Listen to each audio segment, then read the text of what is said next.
Salut à toutes et à tous, et on se retrouve aujourd'hui pour une nouvelle vidéo avec la team The French. Alors aujourd'hui on se retrouve après déjà un petit bout en absence.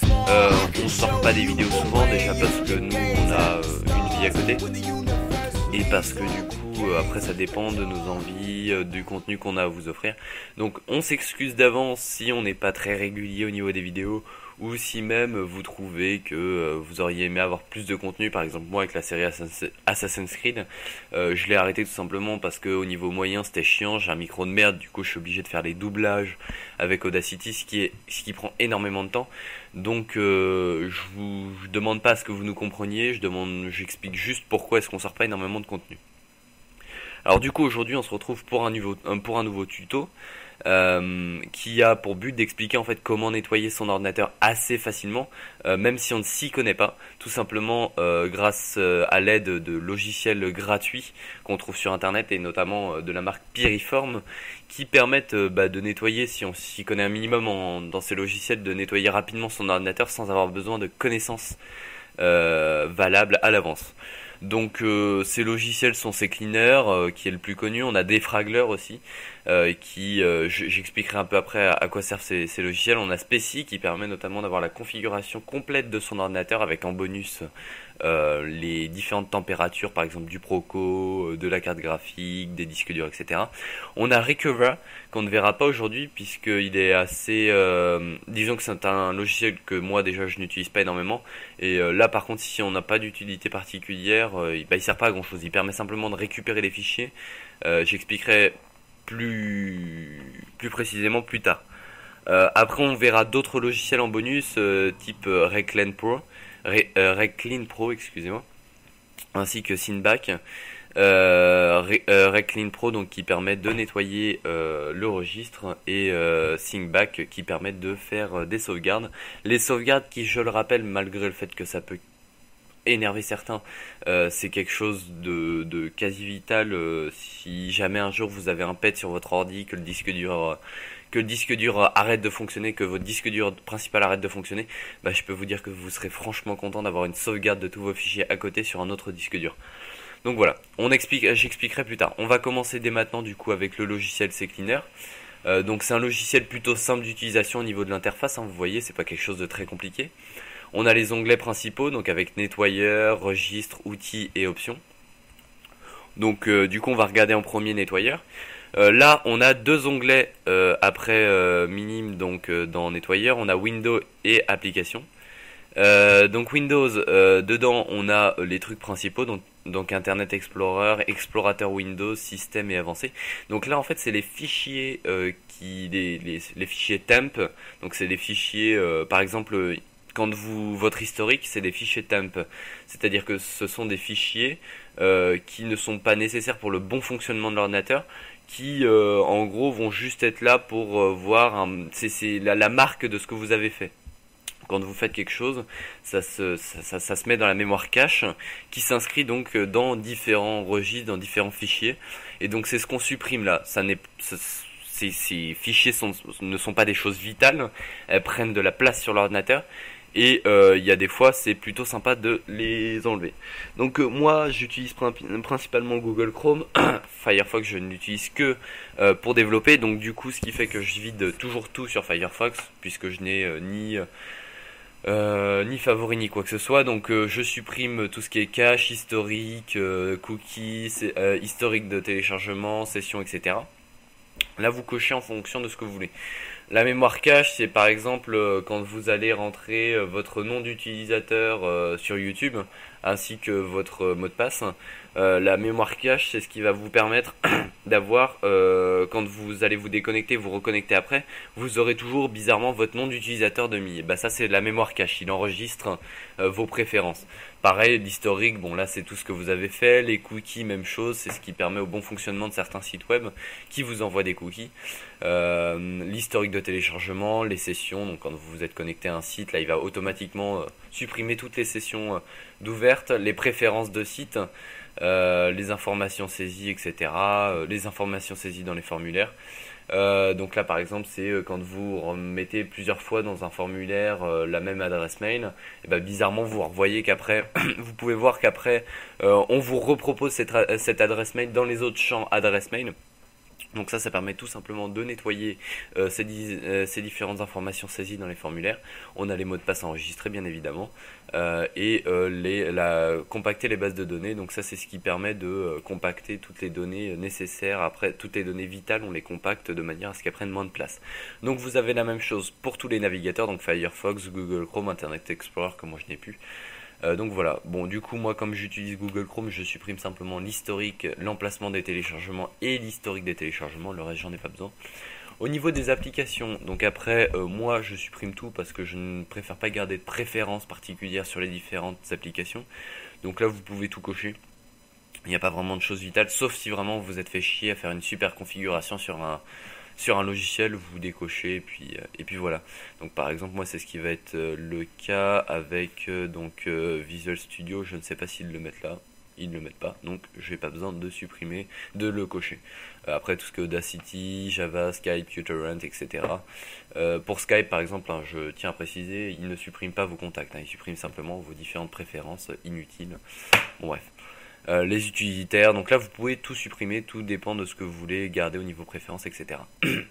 Et je le rappelle, il ne touche vraiment pas à des fichiers vitaux, ça permet simplement de nettoyer de fond en comble votre ordinateur au niveau des fichiers temp, des trucs inutiles qui s'ajoutent les uns après les autres. Donc là dans la fenêtre Windows, donc là c'était dans les applications, c'était pour voir les applications les unes après les autres. Dans la fenêtre Windows, donc vous avez Internet en général. Donc là vous pouvez tout cocher.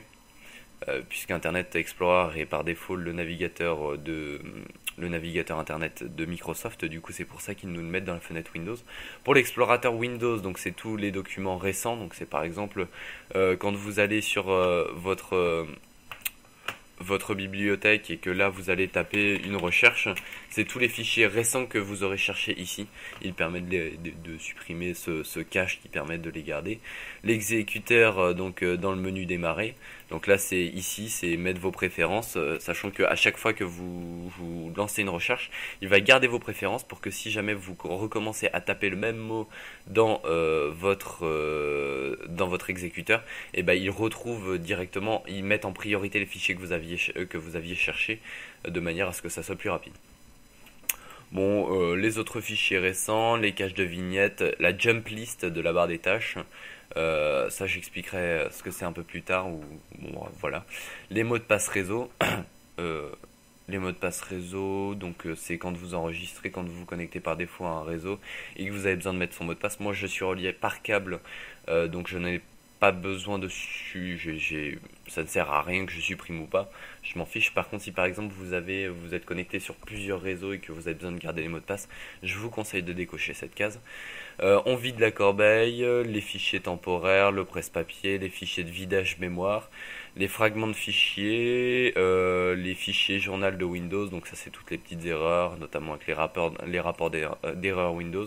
Cache DNS, je ne suis désolé, je ne connais pas tout, et ça par exemple ça fait partie des choses que je ne sais pas à quoi ça correspond, dont je ne sais pas à quoi ça correspond.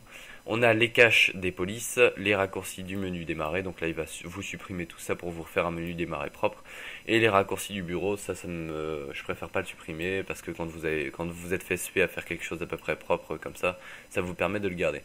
Voilà, qu'est-ce qu'on a d'autre après? Bon, c'est les journaux d'événements Windows. Après tout le reste, là, tout ce qui est historique de l'assistante, vous voyez en fonction de vous. C'est pas tout ça, vous pouvez le cocher. Après le reste, c'est un peu plus délicat. Les registres, donc après juste pour continuer avant de passer au registre, vous avez juste à lancer une analyse. Donc là, vous avez le bouton analyser, vous lancez une analyse. Ça peut prendre plus ou moins de temps. Déjà en fonction de la configuration de votre ordinateur, s'il est plutôt rapide, donc si vous avez plutôt une bonne configuration, il va être rapide par rapport à la recherche des différents fichiers que vous avez sélectionnés. Après tout dépend aussi du nombre de fois où vous le faites, par exemple par mois, de la fréquence je veux dire à laquelle vous le faites. Et puis voilà, à la fin, donc il vous affiche les différents fichiers qu'il a trouvés, donc les fichiers temporaires d'Internet Explorer, les cookies, l'historique de Google Chrome, etc. Il vous met le temps que ça a pris, la mémoire que tous ces fichiers prennent. Donc vous voyez quand même que ça nous fait 2 Go de mémoire, qui est quand même pas mal. Bon, après c'est une taille approximative bien évidemment, mais ça reste à peu près sûr. Donc voilà, ensuite vous avez juste à cliquer sur le bouton ici en bas nettoyer, qui permet de nettoyer totalement les fichiers justement qu'il vient de rechercher. Ça voilà, donc il confirme qu'il a supprimé 2213 mégaoctets de données que je considère comme inutiles. Vous pouvez en lancer une deuxième si vous n'êtes pas sûr. Généralement, voilà, il reste toujours un petit peu de fichiers. Les registres maintenant. Les registres, pour expliquer rapidement ce que c'est et sans trop prendre de temps, les registres en gros, c'est dès que par exemple un programme va mal s'être installé, il va créer un registre dans lequel il va dire bon bah voilà, moi j'ai tel programme qui s'est mal installé. J'explique peut-être mal, je n'ai pas totalement de connaissances par rapport à ça. Dans ma tête c'est à peu près clair. Maintenant j'ai pas trop envie de vous l'expliquer, ça ne ferait que vous embrouiller je pense. Là vous pouvez tout cocher. Il recherche simplement donc les registres les registres à problème, donc les problèmes de registre, donc c'est quand il y a un souci avec un fichier, etc. Donc par exemple là, une extension de fichier inutilisée, je ne l'utilise pas, donc là il va automatiquement me nettoyer le registre. Pareil, ça n'a strictement aucun impact, je le répète, sur cet ordinateur. Avec ce logiciel, vous n'avez quasiment aucun impact par rapport à ce que vous faites sur le bon fonctionnement de votre ordinateur. Il ne permet simplement de nettoyer votre ordinateur, donc n'ayez pas peur de le faire. Ensuite, je vous conseille quand même au cas où de garder de sauvegarder donc ces fichiers registres que vous nettoyez. Donc vous créez un fichier SVG register donc qui vous permet de mettre dedans tous ces fichiers. Voilà, donc moi par exemple je n'en avais pas beaucoup. Si par exemple vous ne l'avez quasiment jamais fait, ou alors que vous avez fait des installations plutôt douteuses ou qui n'ont pas bien fonctionné, automatiquement vous risquez d'en avoir beaucoup. Ensuite, des installations de programmes. Donc là, il vous permet de désinstaller les programmes. Il est un peu plus avancé, c'est-à-dire que lui, il force la désinstallation de certains programmes, ce que ne fait pas forcément le désinstalleur Windows. Donc là-dessus, ça peut être pratique. Bon, maintenant, ça n'a pas de très grosse différence, hein, je vous rassure, avec le désinstalleur Windows. Vous retrouvez tous vos programmes ici que vous pouvez supprimer. L'onglet démarrage. Alors là, je vais expliquer ce que c'est parce que ça aide énormément. C'est tout simplement les différents fichiers qui vont s'ouvrir, les différents programmes qui vont s'ouvrir au démarrage de votre ordinateur, au démarrage de Windows. Donc là par exemple moi par défaut, non, à la base j'avais Daemon Tools, Google Drive, ça je ne sais pas ce que c'est. Si c'est Rockstar, donc qui est un utilitaire de jeu, SFR Media Center, Skype, Steam, uTorrent, etc. Donc ça c'est tous les programmes qui s'ouvrent au démarrage de votre ordinateur. Donc plus il y en a, plus c'est long. Donc je vous conseille, donc là ce que vous pouvez faire c'est soit les activer. Donc quand ils sont activés ça veut dire qu'ils vont s'ouvrir au démarrage de votre ordinateur, soit les désactiver de manière à ce que justement ces programmes ne s'ouvrent que quand vous en aurez besoin, donc quand vous irez cliquer dessus. Sinon pour le reste, si vous n'en avez pas besoin au démarrage de votre ordinateur et qu'au final ça ne fait que ralourdir et qu'allonger le temps d'ouverture de votre ordinateur, vous les désactivez.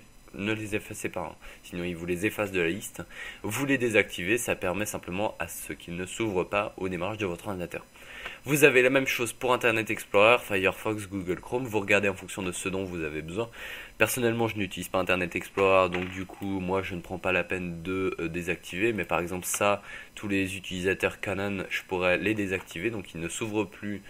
C'est les toolbars, donc c'est les barres de recherche et autres. Donc comme ça, ce sont des barres qui ne s'ouvrent plus au démarrage de mon Internet Explorer. Pareil pour Firefox et pareil pour Google Chrome. Après, vous avez les tâches planifiées, donc ça c'est pour les mises à jour et autres. Je ne vous conseille pas trop d'y toucher. Et après, vous avez le menu contextuel. Moi, je n'y touche pas personnellement. Je pense que vous feriez mieux de faire pareil. Après, on a la recherche de fichiers. Donc, je ne l'utilise pas. Ça permet de rechercher des fichiers en fonction des fichiers qui sont en double, donc les doublons de fichiers. Ça peut être pratique si par exemple vous avez des musiques et que vous ne voulez pas qu'elles se répètent à plusieurs reprises, ou même chose pour des photos, vous revenez de vacances, malheureusement vous avez sans faire exprès copié-collé des fichiers de photos, et du coup vous vous retrouvez avec des doublons de photos. Ça vous permet de nettoyer tous ces doublons, et c'est assez pratique. Je ne l'utilise moi pas pour l'instant. La restauration du système. Donc là, ça permet de voir en fait les points de restauration de créer. Alors, pour ceux qui ne connaissent pas, un point de restauration, c'est quand vous allez installer ou désinstaller un programme, il va vous créer un point de restauration et ça va permettre que en cas de bug de votre ordinateur, donc au moment où votre ordinateur va planter, vous pouvez choisir au redémarrage justement de restaurer votre système par rapport à un de ces points de restauration. Ça permet, si par exemple après l'installation d'un programme vous voyez que votre système ne marche plus très bien, et ben vous réinstallez votre système à partir du point de restauration qui avait été fait avant l'installation de ce programme. Ça permet d'avoir bon, bien sûr tout ce qui a été fait après l'installation du programme a été supprimé, mais vous repartez avec un système à peu près neuf, c'est-à-dire avec un système qui marchait bien et que vous aviez avant l'installation de ce programme en question. Bon voilà, vous pouvez les supprimer, donc quand vous en avez beaucoup ça prend de la place, donc vous pouvez les supprimer. Vous avez l'effaceur de disque après, donc là ça c'est très pratique. Je vais vous expliquer pourquoi. Tout simplement, et c'est en lien donc avec le programme Recuva. Donc c'est ce qui permet, quand vous allez supprimer un fichier, bon, je vais pas lancer Recuva. Il vous permet, quand vous allez créer par exemple un fichier Microsoft Office, vous allez écrire dessus, vous allez le supprimer. Ce qu'il faut savoir, c'est que dans votre disque dur, ce fichier, quand il va être créé, plus vous allez lui apporter de modifications, plus il va se fragmenter. Donc, c'est-à-dire plus le fichier va être écrit à plusieurs endroits dans votre disque dur. Le seul souci, c'est que quand vous supprimez ce fichier, vous ne pouvez plus le voir, mais il y a des fois, il reste quelques petites briques de ce fichier qui restent sur votre disque dur, qui restent écrits sur ce disque dur.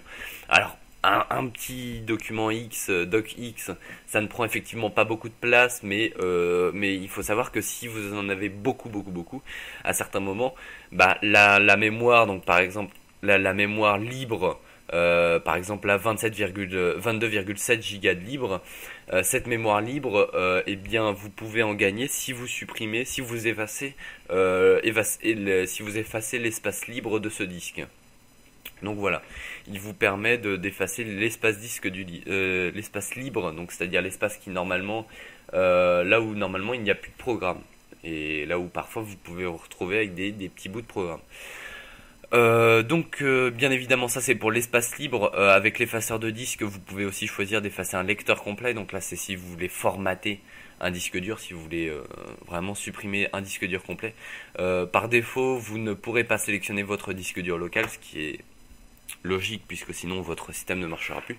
Par contre vous pouvez décider de formater vos autres disques durs si vous en avez plusieurs, ou ne serait-ce que si vous avez plusieurs partitions sur votre ordinateur. Par sécurité, vous pouvez choisir plus ou moins de passages de suppression, sachant que ce qu'il faut savoir, c'est que ça n'est pas un programme miracle.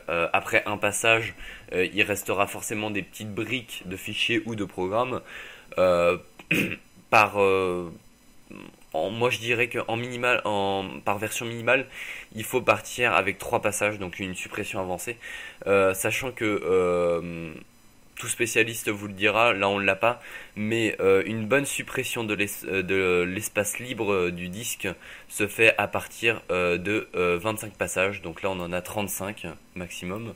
Donc voilà, si vous voulez effacer correctement, c'est 25 passages. Je ne vous le conseille pas parce que ça prend énormément de temps, déjà que 3 passages, ça me prend moi pas mal de temps, alors que pourtant j'ai une bonne configuration d'ordinateur.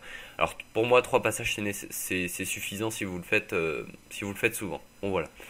Après dans les options, bon vous avez les différents paramètres du logiciel, les choses que vous voulez garder. Donc par exemple moi par défaut il va me garder les cookies du site piriform.com. Bon, c'est parce que c'est un programme Piriform. Pareil pour tout ce qui concerne Google et Yahoo. Yahoo, je n'en ai pas besoin. Donc par exemple, vous l'enlevez ou vous pouvez rajouter. Si vous voulez par exemple que les cookies du site log optim se gardent, et ben vous le mettez dans les cookies à garder. Sinon, c'est les cookies à effacer. Donc inclure, donc c'est les fichiers et dossiers que CCleaner ne nettoiera, que CCleaner nettoiera en plus. Donc c'est vraiment les fichiers que lui va aller chercher et qui va nettoyer spécifiquement. Exclure, c'est les fichiers à exclure du nettoyage. Et avancer, ça vous permet de choisir les paramètres avancés que je ne regarderai pas avec vous. À propos, vous avez bien évidemment la propos du logiciel. On en a fini pour ce premier logiciel. Du coup, on se retrouvera pour le prochain programme qui sera Defragler, où nous verrons un peu le fonctionnement de ce second programme. Bon voilà, en tout cas j'espère que cette première session de comment nettoyer son ordinateur assez facilement et sans forcément de connaissance vous aura plu. Je le répète, tout ce que vous pourrez faire avec le logiciel CCleaner ne sera pas vital à votre ordinateur, c'est-à-dire que vous n'altérez pas le fonctionnement de votre ordinateur. C'est donc un logiciel qui reste pratique d'utilisation et qui permet de nettoyer de fond en comble votre ordinateur. Bon voilà, du coup on se retrouve pour une prochaine vidéo dans la même série de tutos et puis voilà. Allez, salut tout le monde, bye bye et merci de nous avoir regardés.